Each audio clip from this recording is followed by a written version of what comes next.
Halos sumabog sa galit si Coach Tim Cone, nanugod pa ng referee. Bo Belga gusto pang dagdagan ng black eye ni Jamie Malonzo. Naghalimaw tuloy si Malonzo at binagyo ng 3 ang rain or shine. So heto na ang much-awaited debut game ngayong All-Filipino Cup ng Barangay Ginebra laban sa rain or shine ni Lasto Painters. Bad news nga lang at hindi makapaglalaro si Scary Thompson, pero di naman naging problema yan at mainit na pinanguna ni Jamie Malonzo ang Ginebra sa opening quarter. 15 big points ang kinana ni Malonzo with 2 3-point shot. Bakas pa sa mukha ni Jamie ang nangyari sa kanya, parang dito na lang din ibinus lahat ni Jamie Malonzo. Bukod kay Jamie, halos lahat ng ipinasok ng Ginebra nakapagtala din ng puntos at sa rain or shine naman, si Anton Asistio ang bumuhat sa kanilang opensa na kumana ng 13 big points with 3 3-point shot. Natapos ang opening frame, abante ng 7 points ang Ginebra, 33-26. Second quarter, Maverick Ahanisi at Stanley Pringle mainit pa rin na binuksan ang opensa ng Ginebra sa kanilang combined 10 straight points. Pumasok pa itong over the backboard shot ni Ahanisi at dahil dyan pumalo na sana ang lamang ng Ginebra sa 13 points. Off the bench, Don Gomaro at Ralph Cook kumana pa ng back-to-back 3-pointer. Kaso dito naman nakabawi ng massive run ng rain or shine led by Gian Mamuyak at Mark Borboran. Under 3-minute mark, yung double-digit lead ng Ginebra natunaw na lang sa isa, 49-48. Buti na lang to the rescue si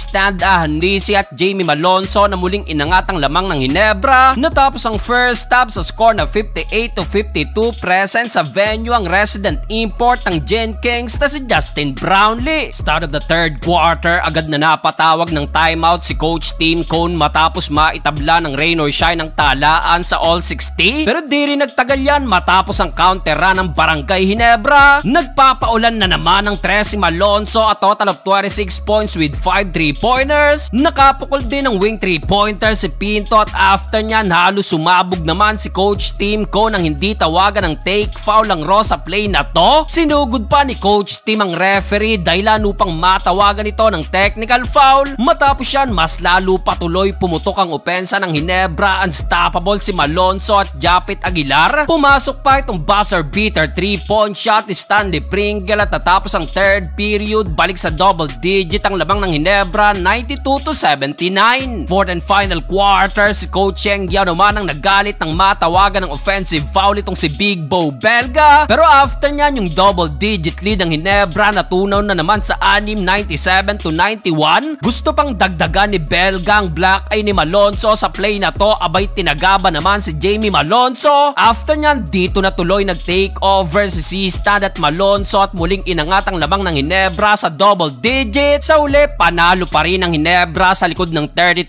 points si Jamie Malonzo.